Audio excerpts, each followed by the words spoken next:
Wealth creation comes down to one word: discipline. That's it. The ability to look at something and say, I'm not going to buy that. I'm going to keep that money working for me. Not many people have that discipline. Wealthy people have that discipline. You meet them later in life, you realize when they were young and had nothing, even the ones that were employees their whole lives that are now financially free, had the discipline to say no. There's so much stuff you don't need. How do you get it? That's the question. How do those of us who were not born with this magical power of saying no to stuff, how do we get that skill? How do we build that skill? I think I'm a good candidate to tell you how, because actually my default is no. My default is no. And then I think about it and I go, okay, all right, I guess we could do it. It doesn't work for me as a mom, but financially, amazing. And I have also realized over the years, I mean, financially, it's been how many decades now of me and my money.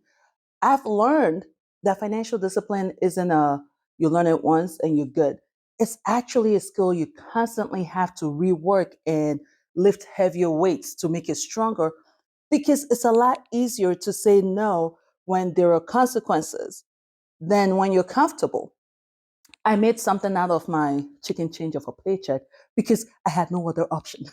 I had to, you know what I mean? If I didn't have the money, I would be in trouble, right?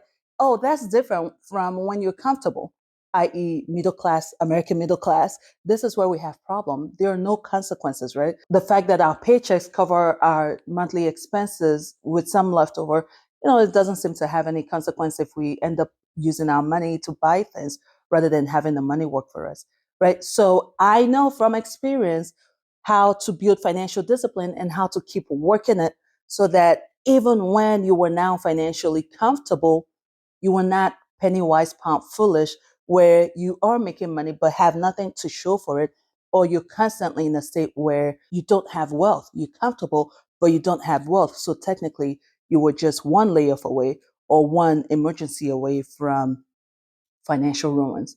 Is that dark enough? I'm just sharing my resume. So, realistically speaking, and based on experience, here's how you build financial discipline. There are four ways or four things to do to grow that skill of saying no to things and having your money work for you. First of all, your desire to grow your wealth has to be stronger than your desire to buy things. How do you do that? Because buying stuff has an immediate satisfaction, and it gives you this immediate joy and happiness compared to growing your wealth, which will take time. That's where these four things come to play. You have to feed your mind. You have to input that desire. You don't have it in you naturally. If you did, you would have financial discipline. You don't. So, how do you achieve it? You have to input, you have to download it, you have to feed your mind it, right? What you don't realize is you're already being fed this behavior of spending. The pictures you see, the aesthetic you see when you go into the store, and then the ads that we see all the time. The average American, I mean, we are bombarded with ads. You think that's harmless? Don't you realize you're being fed this constant need to spend? I always say our economy, our American economy, our power is us. We consume. Well, how do you get people to consume when they've already consumed last month? You make them feel they need to consume, even though reality is they don't. Well, how do you make that happen? We've been conditioned to actually feel like a good time. We can only have a good time when we spend. We can only achieve the stress free life when we buy this. We can achieve this peaceful, ideal dream when we go here and when we do this and when we buy. We are constantly fed the need to spend. So, to negate that, to counteract that, you need to feed yourself content that teaches you or that makes you want to hold on to your money a lot more than spend. And this is where personal finance content comes in. When you listen to stories of average Joes who build something out of their regular paychecks, their $70,000 a year paycheck, your 50,000 a year paychecks. I love watching or listening to content about people who pay off their mortgage or who attain financial freedom, right? Because it reminds me of what I should be doing. And the bigger picture, it counteracts that bombardment that we get 24/7 of spending. You need to feed your mind what you want to achieve, and that will change your desire. It will change your appetite. It's a mind game, and that's how that works. When you reset your mind to now desire growing wealth rather than spending money, now you can then decide, what do I want to do with money? What do I want to achieve? What does my financial freedom look like? What do I want my money to do? See, you've gotten information and you've also gotten ideas at the same time. But now you actually need to set clear goals and vision. Vision sounds very deep. Goals, be it short term, long term. What do I want to achieve? How can I grow wealth? And then set that goal. At the end of the year, I want at least 10% of my income in investment. That's a clear goal. You want to have a clear purpose for your money. It's a lot easier to say no to spending when there's a specific purpose for it, right? It's a lot easier to desire the opposite of spending when there's something tangible you're working towards other than money in the account. Because remember, for us, those, if your income covers your living expenses, then it's not a question of, well, I'm just trying to have some money left over. You can afford to overspend, even if it means you can pay your minimum credit card bill. You can afford to overspend. And so you need something specific to keep your desire to achieve it a lot stronger than spending. Even if that specific goal is to save, how much do you want to save? How much do you want to hit by the end of the year? End of the year always seems like a long time. Long-term goals are a lot harder, right? So I prefer taking the long-term goal and breaking it down to short-term goals. Spending is a behavior. To say no to spending, to hold on to your money a lot more than giving it away, you need to understand the underlying factors that lead to the behavior rather than reacting to the behavior itself. There's a wonderful quote that I think sums this all up. It's by James Frick. Don't tell me where your priorities are. Show me where you spend your money, and I'll tell you what they are. And right now, my overspending or my unnecessary spending has to do with the house stuff, buying things to make this house a home. And I've had to ask myself, why do I feel this need to do it all now? What is the rush? Why? Because I would rather hold on to this money. Naturally, yes, I hate that money is going out, but I also want to have a wonderful, comfortable home. But at the same time, it doesn't have to be all done right now. So what is the rush? Right? And I've realized it's because as a family, we do have this horrible habit of dragging our feet when it's stuff that isn't necessity, right? For instance, we got the couch, right? The couch is necessity. We have to buy it. Boom, it's done. But then, the other things that make the house comfortable or make the house nice, like they're not necessity, but they help to make the house a home, right? And I'm finding myself wanting to get it done and buy it. And at the same time, I'm not too happy because I'm spending it, right? And I've tried to figure out why. It's because we drag our feet under normal circumstances. We drag our feet, and 5, 6 years, the house is still looking like it was when we moved in. And to keep that from happening again, I'm trying to make it all happen now. I'm trying to get the house in order now, so that 10 years from now, we're not where we are right now, still going, oh yeah, we plan to finish up the house, and then we never do. But what is the rush? I had to talk to myself. What is the rush? Let's give ourselves a year. So we're not going to drag it out 10 years, and show up 6 years from now, the house is still empty because we never get to it. Let's give ourselves a year. So we don't have to do all that spending now. We can spread it out. So now when I go to the store and I see something beautiful for the house, unless it's amazing, right? It's easier for me to go, you know what? I'm not ready to make that decision right now.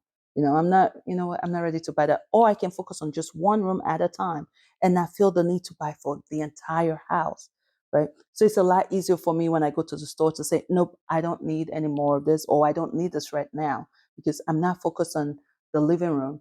I'm just focused on this bedroom, and I'll get it. I have a year. So ask yourself, what is your underlying factor for spending when you would rather not spend, for whatever it is, entertainment, pleasure, luxury, wherever it is you were overspending. Ask yourself, why is that? What is the rush? Are you trying to show up? Are you trying to live a certain lifestyle that you don't necessarily need to? Perhaps is cutting back on the frequency of things, right? So you can still have a good quality of life. You just don't need to do XYZ that many times. Once you've hit the underlying factor, then it's a lot easier to say no to spending, because the spending is just the surface level. You've attacked the root of the problem. And so now there is no surface level to deal with because there's no root. That's deep. It's a lot easier to say no to spending when you've developed habits that prevent spending or overspending. I'll use myself as an example. That's what I'm here for. Food has been a money trap for us. And that's because feeding this people, this family of mine, 24/7, morning, afternoon, night, is exhausting. I don't like cooking. I cook because I have to, and I take pride in feeding my family, but I don't necessarily enjoy it. It's not what I like to do. And so meal prepping, meal planning, it's exhausting. It's tiring. Like, I'm so over it. I've been doing it for how many years now? Because of that, right? It's become a money trap, i.e., I don't want to cook. And so let's just order food. Let's get food.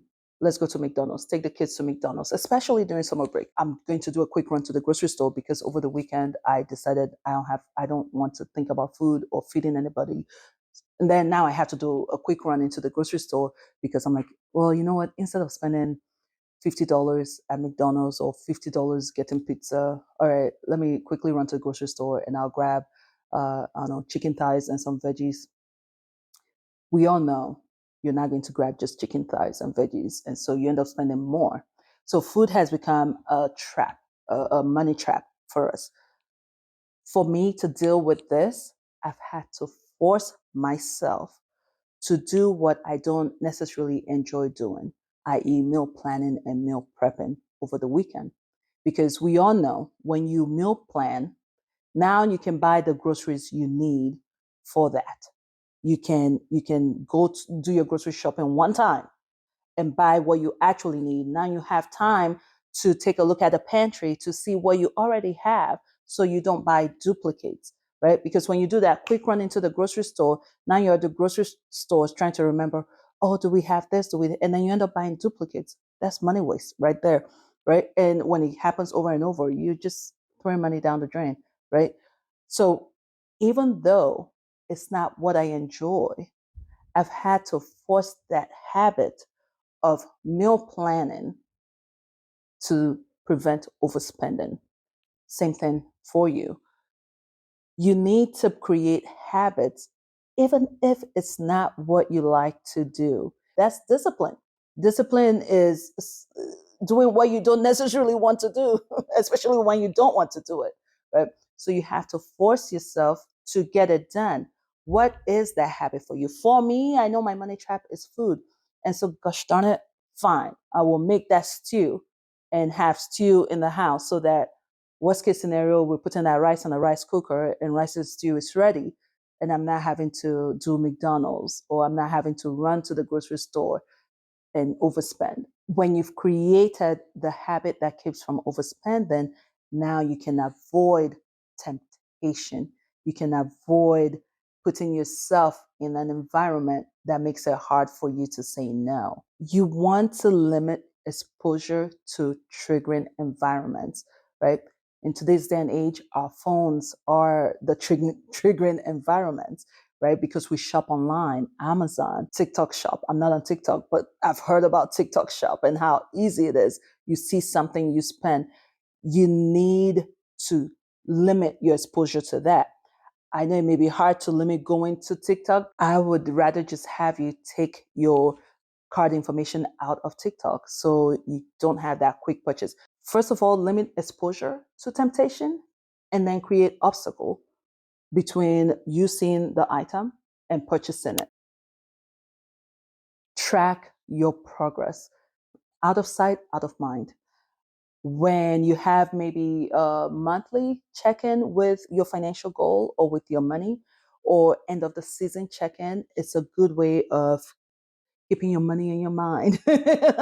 And that makes it easier to say no, right? Because there's a constant reminder to what you want to achieve, of what you want to achieve, right?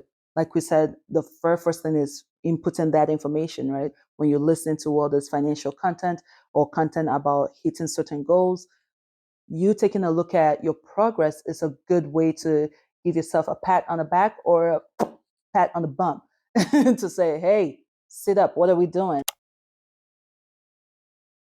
Financial discipline is a journey. And I would know. I've been working this financial discipline since, geez, early 2000s. It's been decades. So I know, right? It's a journey. Because it's a journey, we don't stop the journey just because we fell down, right? So you can't sweat the small stuff. I just give you an example with my real life situation with my food, feeding this family, right? I'm a human being. I get tired. I really don't want to be in that kitchen. We're getting McDonald's. And I don't beat myself down for that because I'm not expecting perfection. I can afford, that's the benefit of financial freedom or building wealth. I can afford McDonald's. It's not a life or death situation. It's not a light cut off situation. I can afford it. And so if I get it, I'm not, if I if I buy it, the call for the house, I can afford it. It's just that money would better serve me if I use it for something else. But I can afford it. And so I don't beat myself up and I don't consider myself a failure because I gave in and spent money on something unnecessary because we ordered food in or we went out to. I don't beat myself up for that. That's why we are striving for wealth. That's not what I want to always do. But if it happens, i.e., I've fallen down, I get back up. Donnie McClurkin, I get back up and I keep going because it's a journey. We get to the destination when we get there, but we're not going to get there if we stop the journey because we tripped, right? So tracking your progress is a way to give you more fuel for the journey, remind yourself how far you've come.